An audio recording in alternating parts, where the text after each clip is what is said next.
ശരിക്കും പറഞ്ഞാൽ ജനാധിപത്യം തന്നെയല്ലേ വെല്ലുവിളിക്കപ്പെടുന്നു എന്ന് പറയുന്നത്? ഉറപ്പായിട്ടും. കാരണം നമ്മൾ ഇന്ത്യ എന്ന് പറയുമ്പോൾ നമ്മുടെ ഒരു അഹങ്കാരമാണ്. നമ്മളൊരു ജനാധിപത്യ രാഷ്ട്രത്തിലാണ് ജീവിക്കുന്നത്. നമുക്ക് എല്ലാ സ്വാതന്ത്ര്യത്തോടു കൂടിയാ ജീവിക്കുന്നത് എന്നുള്ളൊരു വിശ്വാസം നമുക്കുണ്ട്. പക്ഷേ ഈ ഒരു സംഭവം കാണുമ്പോൾ സംശയം തോന്നും, നമ്മളൊരു ജനാധിപത്യ രാഷ്ട്രത്തിലാണോ ജീവിക്കുന്നത്?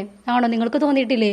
കാരണം പുറത്തിറങ്ങി നടക്കാൻ പറ്റുന്നില്ല, നമുക്ക് ഇഷ്ടപ്പെട്ട വേഷം ധരിക്കാൻ പറ്റുന്നില്ല, മറ്റുള്ളവരോട് നമുക്ക് സംസാരിക്കാൻ പറ്റുന്നില്ല.